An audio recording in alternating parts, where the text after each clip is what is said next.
Kirsty Bell. I am married to Murray. I have 2 daughters. I have a Sabrina who is 15 and she's in year 10 at Covey, and I have Jacinda who is in year 8 at Covey as well, and she asked me not to embarrass her, so I'm going to do that very well. She's already said, don't say anything, Mum.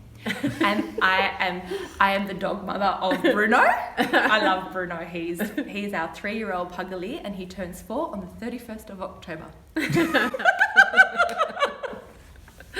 All right, my name's Aimee and I'm married to Drew, and I've got Lily who's same age as Jacinda, so she's 13, almost 14, and Cooper who is 12 in year 6 at Covenant as well, and my fur baby is Ziggy, and Ziggy is best friends with Bruno. Mm-hmm. I grew up in a Christian family, so I was blessed to kind of know Jesus my whole life. My parents are Christians and they brought us up in a Baptist church, so that's an awesome part of how I came to know God, and then it's just been a growing process for me as I learnt more about what it is to have a true one-on-one real relationship in my heart with Jesus, rather than just knowing about it because my parents did. Well, I also grew up in a half Christian home. My mum was a Christian, but my dad wasn't a Christian. I went to Covey, so I was very aware of who God was and all that, what it was all about. But I didn't come to faith until I met Murray, and that was when I was 21.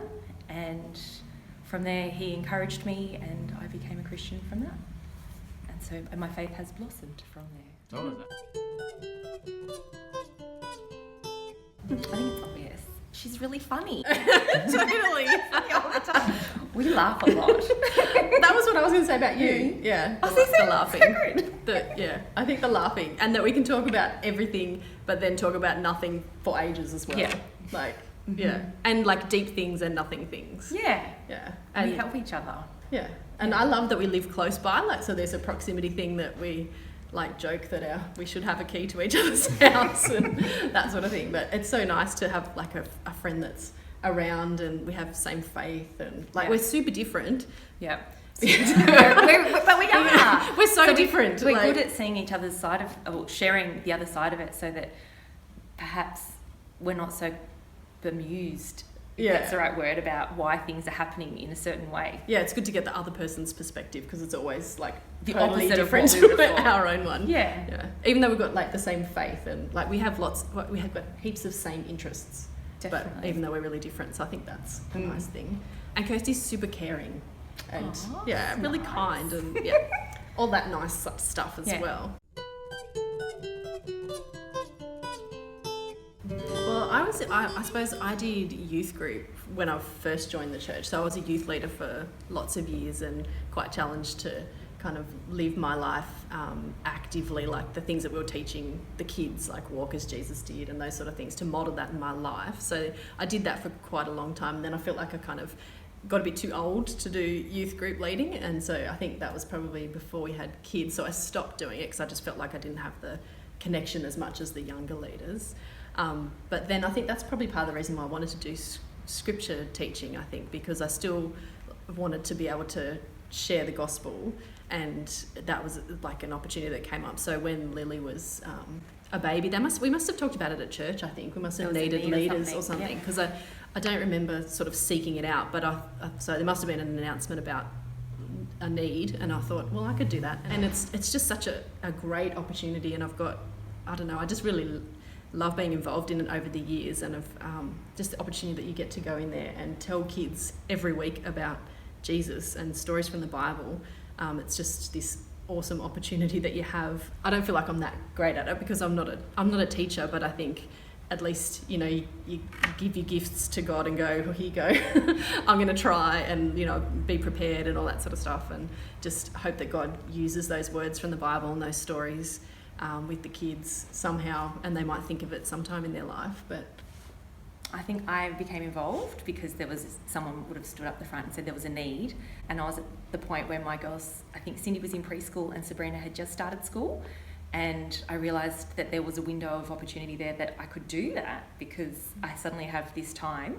And so I started doing year 4, but I loved the fact that I was reading the Bible and doing all of the children's stories and just re-establishing my knowledge of, you know, how things happen. That's one of the best parts, I think, about scripture, is making it so that you go back to parts of the Bible that you remember as a kid, but then you learn more every time you go back to those stories. And then just following our girls through school, we tried to always teach our kids and their friends.